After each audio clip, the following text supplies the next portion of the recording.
আসসালামু আলাইকুম এভরিওয়ান, কি অবস্থা সবার? আশা করছি সবাই ভালো আছেন, সুস্থ আছেন। ফাইনালি আপনাদের অনেক রিকোয়েস্টেড ভিডিও নিয়ে হাজির হয়ে গেলাম, যা হচ্ছে এই pixel 6 and Sony Xperia 5 Mark 4 এর ক্যামেরা কম্প্যারিজন। রিসেন্টলি এই সনি এক্সপেরিয়া 5 Mark 4 এর একটা ডিটেল রিভিউ করার পর সেখানে কিন্তু ক্যামেরা নিয়ে অনেক পজিটিভ থিঙ্কিং বলেছিলাম আমি। সেখানে অনেকে কমেন্ট করেছিলেন, ভাই এই বাজেটে তো পিক্সেল 6 পাওয়া যায়, ওইটার ক্যামেরা ভালো নাকি এইটার ক্যামেরা ভালো, এই দুটো নিয়ে একটা কম্প্যারিজন ভিডিও করেন।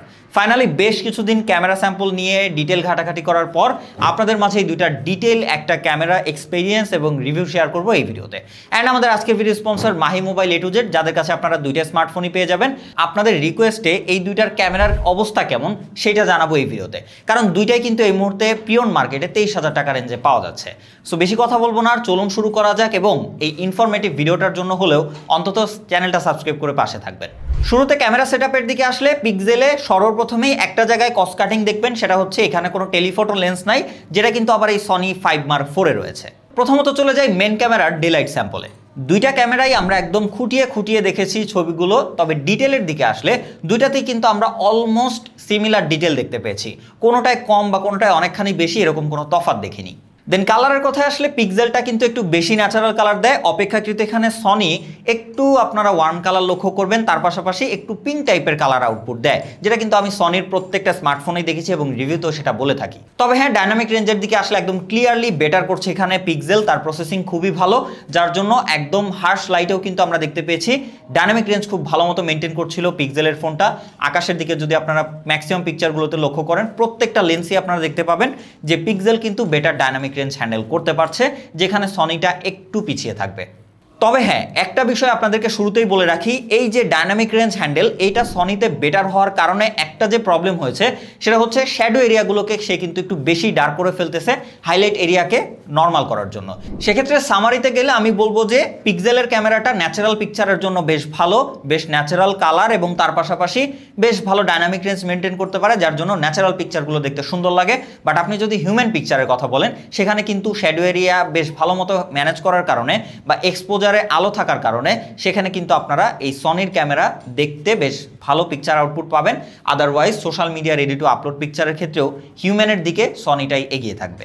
আলট্রাওয়াইডে গেলে দুইটার ক্যামেরায় সিমিলার ডিটেল দিচ্ছিল, ডিটেলের ক্ষেত্রে আমি তেমন কোনো পার্থক্য দেখিনি। তবে হ্যাঁ, ডাইনামিক রেঞ্জ এবং এইচডিআরে কিঞ্চিত বেটার রেজাল্ট দিয়েছে এখানে সনি, যেটা কিন্তু খুব সূক্ষ্মভাবে না দেখলে আপনারা বুঝতে পারবেন না, নর্মাল ইউজার এটা চোখে ধরতে পারবেন না।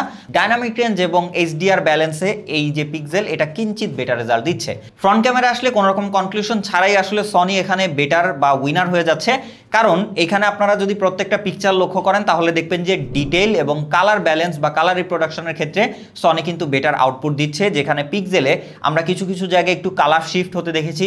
তার পাশাপাশি এখানে ডিটেলেরও কিন্তু বেশ ঘাটতি রয়েছে, এবং সেইটা আমরা সর্বোচ্চ দেখতে পেয়েছি ডার্ক এরিয়া বা শ্যাডো এরিয়াগুলোতে। সেই জায়গা থেকে বলবো যে ফ্রন্ট ক্যামেরায় ডিটেল, তার পাশাপাশি কালার রিপ্রোডাকশন সব জায়গাতেই সনি বেটার আউটপুট দিচ্ছে। তবে হ্যাঁ, ডাইনামিক রেঞ্জ এবং ওই যে এক্সপোজার ব্যালেন্সে সবসময় যেহেতু এখানে পিক্সেল এগিয়ে রয়েছে, বাট এই জায়গাতেও কিন্তু পিক্সেলই এগিয়ে থাকছে। তবে হ্যাঁ, রাতের বেলাতে আসলে কিন্তু গেম চেঞ্জ হয়ে যায়, সেক্ষেত্রে পিক্সেল কিন্তু একদম ক্লিয়ারলি রেয়ার ক্যামেরা দিয়ে উইন হয়ে যায়। তার আলট্রাওয়াইড এবং রেয়ার দুই জায়গাতেই কিন্তু বেশ ভালো ডিটেল এবং তার সাথে ভালো এক্সপোজার আমরা পেয়েছি, যেখানে সনিটা একটু ডার্ক পিকচার আউটপুট দিচ্ছিল এবং ডিটেলও কিন্তু জুম করলে অনেকটাই আমরা লস করতে দেখেছি। তো সেই জায়গা থেকে পিক্সেল এখানে ক্লিয়ারলি উইন হয়ে যায় রাতের ক্যামেরাতে, রেয়ার সেন্সর আলট্রাওয়াইড দুইটাতেই। আবার আপনারা হায়ার এক্সপোজার এরিয়ার দিকে লক্ষ্য করলেও দেখবেন যে পিক্সেল বেশ ভালো মতোই সেটাকে হ্যান্ডেল করতে পারছে, বাট সনি কিন্তু সেটাকে ওভার এক্সপোজ করে ফেলছে। তো সেই জায়গা থেকে detail, exposure balance, highlight area control সব জায়গায় কিন্তু এই পিক্সেলটা বেটার আউটপুট দিবে আপনাকে সনির থেকে।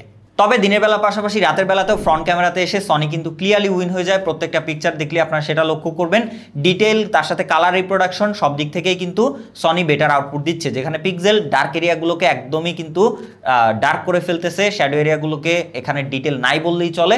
তো সেক্ষেত্রে আপনারা কিন্তু ক্লিয়ারলি দেখতে পাচ্ছেন যে সনি এখানে ফ্রন্ট ক্যামেরাতে দিনের পাশাপাশি রাতের বেলাতেও কিন্তু ক্লিয়ারলি উইন হয়ে যাচ্ছে। ফাইনালি পোর্ট্রেটের দিকে আসলে এখানে দুইটা সেগমেন্ট ভাগ হয়ে যাবে। প্রথমত হচ্ছে যারা ন্যাচারাল পিকচার আউটপুট চান, ন্যাচারাল কালার সহ, তাদের জন্য এই পিক্সেলের ক্যামেরা বেস্ট হবে। এখানে আপনারা একদমই ন্যাচারাল কালার আউটপুট পাবেন, কোনো রকম কালার বুস্টেড নাই। তার পাশাপাশি কন্ট্রাস্ট, ডিটেল সব দিক থেকেই কিন্তু এই যে পিক্সেল, এটা ভালো রেজাল্ট দিয়ে থাকে। সেখানে আপনারা সনিতে দেখবেন একটু স্মুথ, তার পাশাপাশি একটু পিঙ্ক বা ওয়ার্ম টাইপের কালার আউটপুট দেয়। আদারওয়াইজ ডিটেলের ক্ষেত্রে কিন্তু পিক্সেল এখানে ক্লিয়ারলি বেটার ডিটেল আউটপুট দিচ্ছে এবং এজ ডিটেকশনও কিন্তু পিক্সেল বেশ ভালো করছে, যেখানে সনিটা কিন্তু বেশ মিসম্যাচ করে ফেলতেছে বা ব্লারি করে দিচ্ছে। Otherwise exposure balance, dynamic range সব জায়গাতেই কিন্তু পিক্সেল এগিয়ে রয়েছে পোর্ট্রেটের দিক থেকে। ভিডিও সেগমেন্টে আসলে দুইটাতেই 4K সাপোর্ট পেলেও ডিফল্ট ক্যামেরাতে কিন্তু আপনারা পিক্সেলেই 4K 60 fps পাবেন, যেখানে সনিতে 4K 30 রয়েছে। সো দুইটাই আমরা 4K 30-তে স্যাম্পল নিয়েছি। সেক্ষেত্রে ডিটেল আমার কাছে মোটামুটি সিমিলার লেগেছে, তবে পিক্সেল এখানে একটু কন্ট্রাস্টি ভিডিও আউটপুট দেয়, যেখানে আপনারা সনিতে দেখতে পাবেন একটু সফট টাইপের ভিডিও দেয় এবং এক্সপোজার ব্যালেন্স এবং ডাইনামিক রেঞ্জে ক্লিয়ারলি এখানে আপনারা পিক্সেলকে উইন হতে দেখবেন, খুবই ভালো ডাইনামিক রেঞ্জ ম্যানেজ করতে পারে। সেক্ষেত্রে কিন্তু সনি জ্বালিয়ে ফেলছিল, ওভার এক্সপোজ করে ফেলছিল ওভার এক্সপোজ এরিয়াগুলোকে। আদারওয়াইজ এখানে কিন্তু স্ট্যাবিলাইজেশনের দিক থেকে আমার কাছে সনি স্লাইটলি বেটার লেগেছে। সেক্ষেত্রে পিক্সেলে আপনারা ডিজিটাল হালকা জার্কিনিস দেখতে পাবেন যদি আমরা হেঁটে চলে ভিডিও করি সেই জায়গা থেকে। তবে হ্যাঁ, যেহেতু এখানে সনিতে আপনারা টেলিফটো লেন্স পেয়ে যাচ্ছেন, সেক্ষেত্রে জুমিংয়ে কিন্তু ডিটেল বেশি আউটপুট দিবে এই সনি আপনাকে। তার পাশাপাশি ফ্রন্ট ভিডিওতে সনি কিন্তু এখানে একটু বেশি ডিটেল আউটপুট দিচ্ছিল এবং এখানে এক্সপোজার ব্যালেন্স তার সাথে ডাইনামিক রেঞ্জ কিন্তু আবার পিক্সেল ভালো দিচ্ছিল। তবে এক্সপোজার ব্যালেন্স এবং ডাইনামিক রেঞ্জ ম্যানেজ করতে গিয়ে শ্যাডো এরিয়াগুলোতে কিন্তু ফেসটাকে বেশি ডার্ক করে ফেলছিল, যার জন্য ফেসে বেশ নয়েজ চলে আসছিল, ফেস অন্ধকার হয়ে যাচ্ছিল, যেটা কিন্তু আবার এই সনি করেনি। সনি কিন্তু ফেসটাকে বেশ ক্লিয়ারলি এক্সপোজ করতে পেরেছে শ্যাডো এরিয়াতে গেলেও। সেই জায়গা থেকে সনির ভিডিওটা আপনার কাছে হয়তো দেখতে বেশ ভালো লাগবে পিক্সেলের থেকে। সবশেষে কনক্লুশনে আসলে আপনারা কিন্তু ডিফারেন্ট জায়গাতে ডিফারেন্ট উইনার আপনারা দেখতে পাবেন।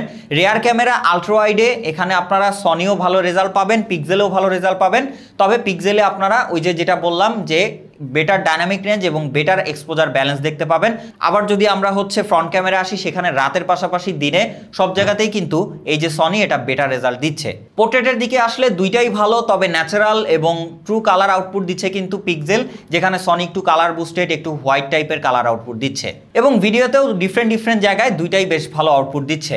সবশেষে এই হচ্ছে দুইটার অবস্থা। সো এখানে আমার মতামতই আপনাদেরকে দিলাম, বাকি ডিটেল হয়তো আপনারা ভিডিওতে চোখ বোলালেই দেখতে পারবেন, এখানে বলার কিছু নাই। তো আমাদের আজকের ভিডিও এই পর্যন্তই। আশা করছি যে এখানে কোনটা কোন দিক থেকে বেটার এটা আপনারা একদম ক্লিয়ারলি বুঝে গেছেন, এখানে আর কনক্লুশনে যে কিছু বলার মতো নাই। সো আমাদের আজকের ভিডিও এই পর্যন্তই, দেখা হচ্ছে নেক্সট কোনো ভিডিওতে। সে পর্যন্ত সবাই ভালো থাকবেন, সুস্থ থাকবেন, খোদা হাফেজ।